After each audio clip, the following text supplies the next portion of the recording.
Samahan nyo ako guys na magluto tayo ng gulay na langka. So itong langka na to guys ay bigay lang sa aking neighbor. So samahan nyo ako guys.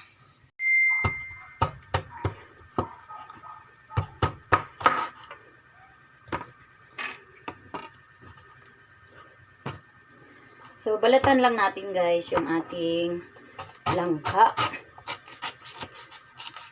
Yan.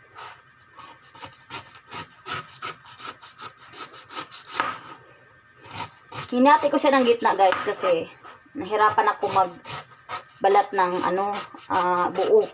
Kasi medyo malaki siya. So, alam mo guys sa probinsya guys, nung maliit pa kami guys, sa sapa namin ito binabalatan kasi nga may dagta to. So, ang sekreto nito guys, para hindi didikit yung dagta niya doon sa sangkalan at saka dito. Lagyan nyo ng lagyan nyo ng oil guys. So, ito, di ba nakikita nung may dagta. Madali lang siya tanggalin kapag nilalagyan nyo siya ng mantika. Ito, sa iba, hindi na nila tinatanggal yung sa gitna ng langka guys. Pero ako guys, since noon pa talaga kahit yung aking ama ay nabubuhay pa, pag noon kapag nagugulay siya guys, talagang tinatanggal niya to. Pero dito sa Maynila, talagang kapag minsan pag bumibili ka, hindi nila tinatanggal to. So ako guys, talagang tinatanggal ko.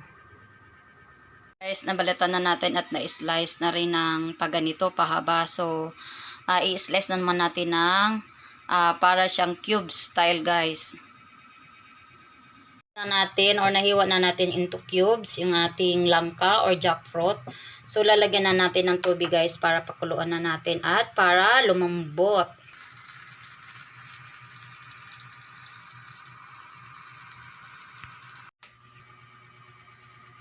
So, ayan guys, isasalang na natin. Umpisahan na natin pakuluan yung ating langka o jackfruit. So, hayaan muna natin guys takpan at pakuluan ng bunggang-bungga para magiging malambot yung ating jackfruit or langka. So, ayan guys, parang medyo malambot na yung ating jackfruit or langka. So, habang inihintay natin na guys na talagang lalambot siya, nakapaghanda na pala ako ng ating ingredients na isahog natin sa ating ginataang langka. So ayan, nakikita nyo may taba ako, tabang kumbaga yung meat, tapos ay itong laman niya. Then syempre hindi natin mawawala yung ating sibuyas, bawang, siling green or pangsigang na sili, then yung sili, ano bang tawag dito, na pula, then meron din tayong bell pepper. So ayan yung ihalo natin sa ating ginataang langka guys. Ito yung ating fresh gata, ito yung unang piga, and then yung itong pangalawang gata. So lahat ito guys, itong dalawa ay fresh gata po yan. So, ayan. Fresh gata from puno ng nyog. Charot. So, yan guys yung ating ingredients sa ating langka. First na pinigang gata. Pangalawa.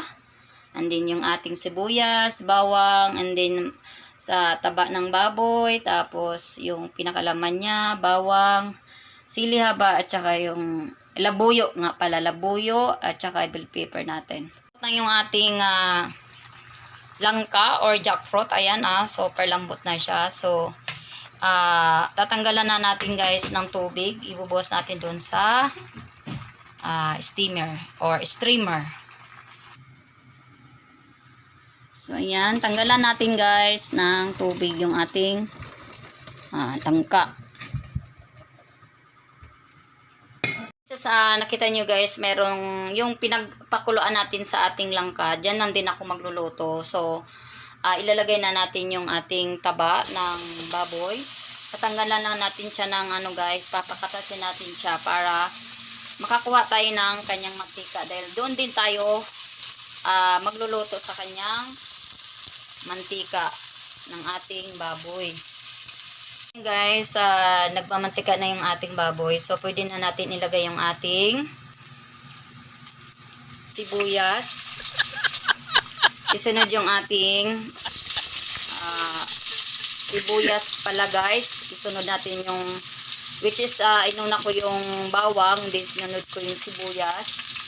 Then yung ating meat.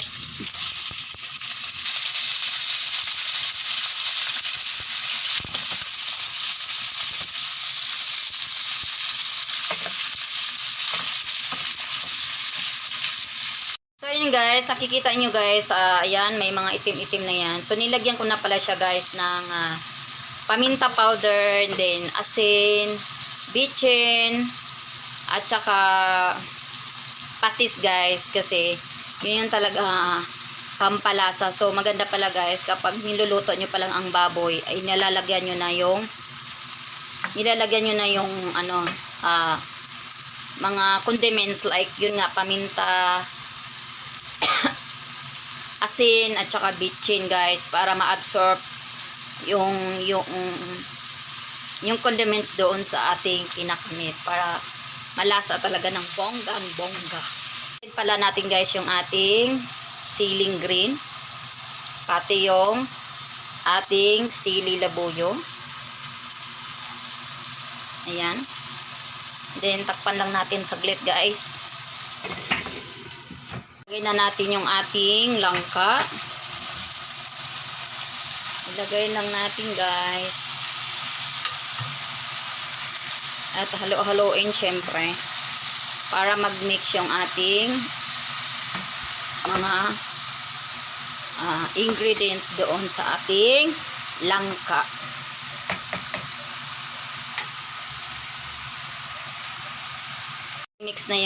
Na-mix na natin ng bonggang-bongga, nahalo na natin yung ating mga condiments or ingredients sa ating langka. So ngayon naman guys, ilalagay na natin yung pangalawang piga ng ating gata. So ibubuhos na natin guys sa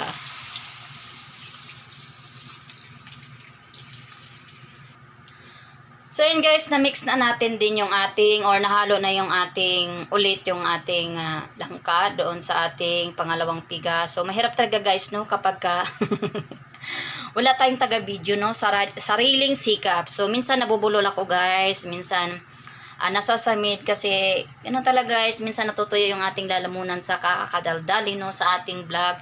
So 'di ba guys, nalagay ko na yung ating pangalawang piga na gata. So ilalagay ko na rin yung ating bell pepper. So takpan lang natin guys para hintayin natin kumulo. So kapag kumulo na yan guys, so isusunod naman natin yung ating unang piga na gata.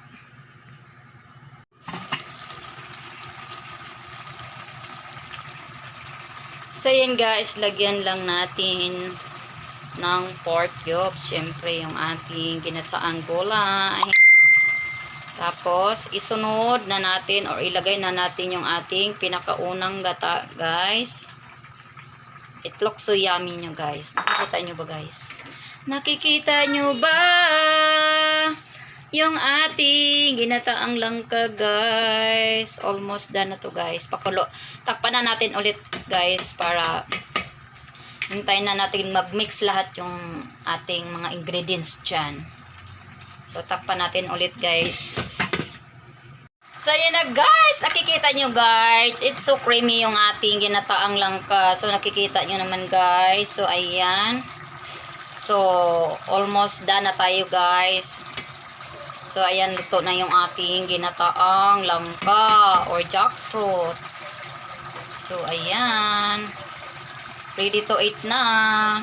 Let's eat na tayo, guys. So, ayan yung ating rice, hindi yung ating ginataang langka. So let's eat na guys. So tikman na yung ating ginataang langka.